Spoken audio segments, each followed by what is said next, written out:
In a quiet suburb of Savannah, Georgia, sits a house that realtors can't seem to sell. On paper, it's perfect. 4 bedrooms, wraparound porch, vintage charm. But behind its doors, the impossible happens. Because inside this house, mirrors refuse to reflect.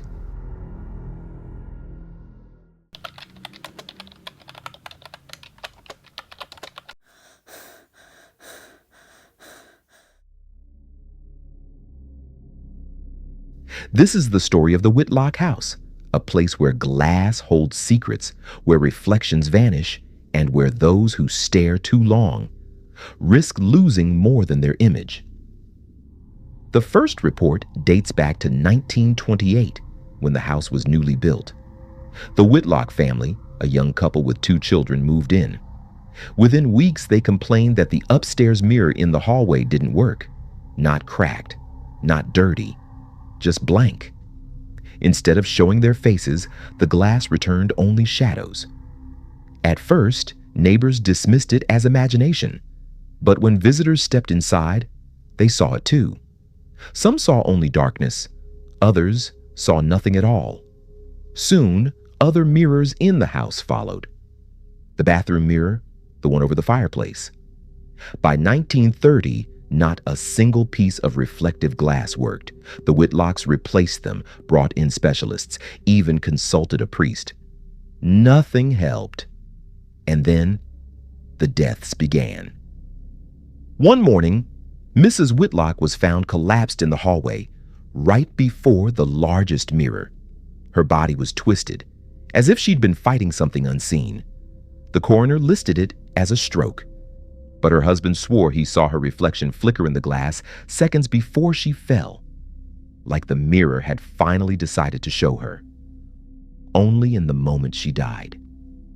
After her death, the family abandoned the house, and from that point on, it was never lived in for long. In the 1950s, a professor from Emory University rented the home. He was fascinated by folklore and eager to disprove the rumors.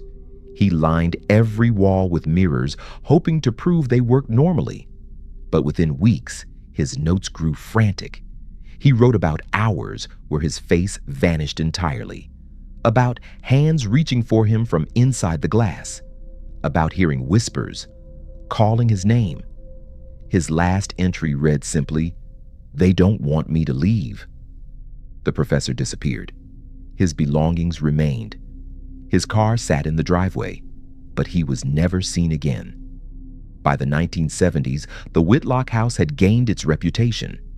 Teens dared each other to spend a night inside.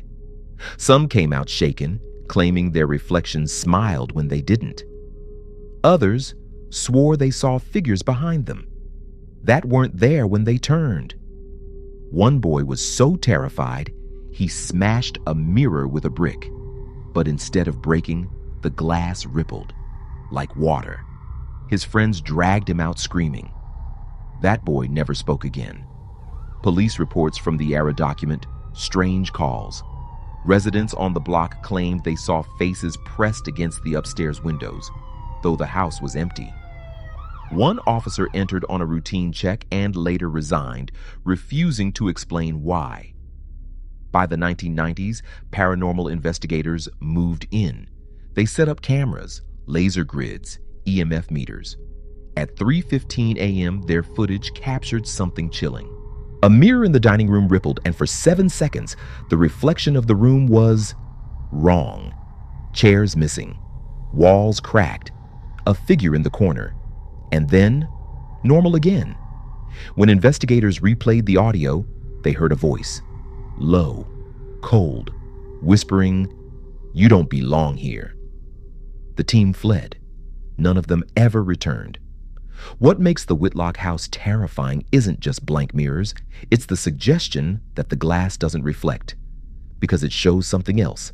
Another space, another world, one that sometimes leaks through. Folklorists speculate the mirrors are dead glass, objects that capture trauma so powerful they refuse to serve the living anymore. Others believe the house sits on a rift, a thin place where reality frays. The mirrors don't fail. They reveal. But reveal what? Some say it's the souls of the dead, trapped between worlds. Others believe it's something older, watching through the glass, waiting for someone to stare too long. One chilling account came in 2011 when a contractor hired to renovate the home was found unconscious on the bathroom floor.